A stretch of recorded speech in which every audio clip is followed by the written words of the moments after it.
जय बजरंगबली। आइए सुनते हैं मंगलवार के दिन हनुमान जी की बहुत सारी पौराणिक कथाएं, यानी 3-4 लगातार कथाएं। वाल्मीकि रामायण के अलावा दुनिया भर की रामायण में हनुमान जी से संबंधित सैकड़ों कथाओं का वर्णन किया गया है। उनके बचपन से लेकर कलयुग तक जो भी हजारों कथाएं हमने पढ़ी ने को मिल जाती हैं। हनुमान जी को कलयुग का संकट मोचन देवता भी कहा गया है। एकमात्र इनकी ही भक्ति फलदायक है। आओ जानते हैं कि कौन सी 5 ऐसी पौराणिक कथाएं हैं जो भी प्रचलित हैं। पहली कथा, चारों युग प्रताप तुम्हारा, यानी चारों युगों में तुम्हारा ही झंडा फहराया जाएगा। लंका विजय कर अयोध्या लौटने पर जब श्री राम जी उन्हें युद्ध में सहायता देने वाले विभीषण, सुग्रीव, अंगद आदि को कृतज्ञता स्वरूप उपहार देते हैं, तो हनुमान जी श्री राम जी से याचना करते हैं कि यावद राम कथा वीर चरित यति मही तिले तात्पर्य वस्तुएं प्राणायाम को शांत करती हैं। अर्थात ये वीर हनुमान श्री राम इस पृथ्वी पर जब तक राम कथा प्रचलित रहे तब तक निसंदेह मेरी प्राण इसी तरह आपके शरीर में बसे रहें। इस पर श्री राम जी उन्हें आशीर्वाद देते हैं। एकामेत कपि श्रेष्ठ भविता नात्र संयय चरित याति कथा या विदेशा लोक व मामिका तत्व से भवता कीर्ति शरीर लोकहित यथावत चित तत्व स्थायित्व की कथा। अर्थ ये कपितु श्रेष्ठ ऐसे ही होगा जिसमें संदेह नहीं। संसार में मेरी कथा जब तक प्रचलित रहेगी तब तक तुम्हारी कीर्ति अमिट रहेगी और तुम्हारे शरीर में प्राण भी रहेंगे। जब तक ये तुम्हारे शरीर में प्राण भी रहेंगे, जब तक ये लोक बना रहेगा, तब तक मेरी कथाएं भी स्थिर रहेंगी। चारों युग प्रताप तुम्हारा है, परिसिद्ध जग उजियारा है। आइए सुनते हैं दूसरी कथा। 2 बार उठाया था संजीवनी पर्वत। एक बार बचपन में ही हनुमान जी समुद्र से संजीवनी पर्वत को देवगुरु बृहस्पति के कहने से अपने पिता के लिए उठाकर लेकर आए थे। यह देखकर उनकी माता बहुत ही भावुक हो जाती है। इसके बाद रामायण युद्ध के दौरान जब रावण पुत्र मेघनाथ ने शक्तिवान का प्रयोग किया तो लक्ष्मण सहित कई वानर मूर्छित हो गए। जमवत के कहने पर हनुमान जी ने संजीवनी बूटी लेने द्रोणाचल पर्वत की ओर गए। जब उन्होंने बूटी को पहचाना नहीं तब उन्होंने पर्वत के एक भाग को ही उठा लिया और वापस लौटने लगे। रास्ते में उन्होंने कालोन्मिक राक्षसी ने रोकने की कोशिश की और युद्ध के लिए ललकारने लगा। कालोन्मी राक्षस रावण का अनुचर था।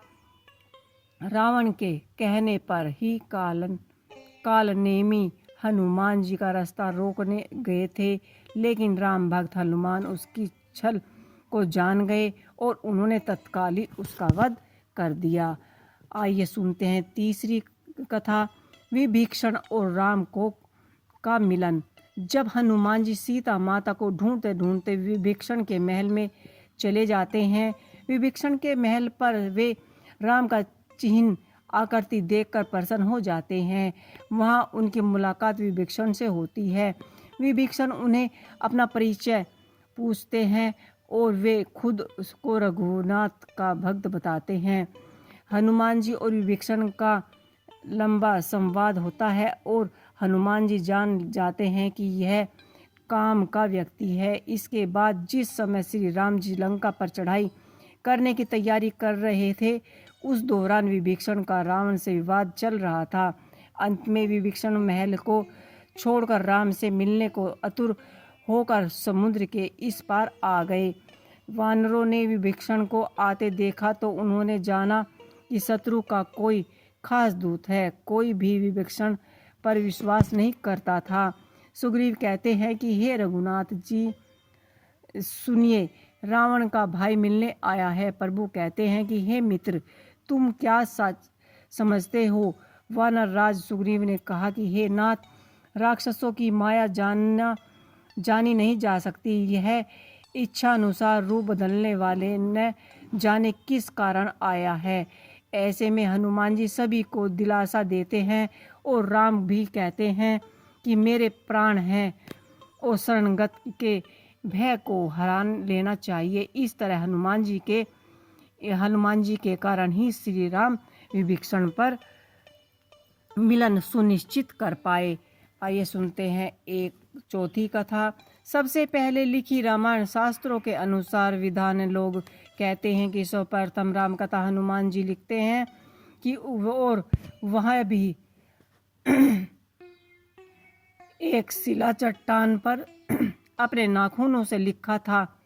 यह राम कथा वाल्मीकि जी की रामायण से भी पहले लिखी गई थी और यह हनुमत रामायण के नाम से प्रसिद्ध है।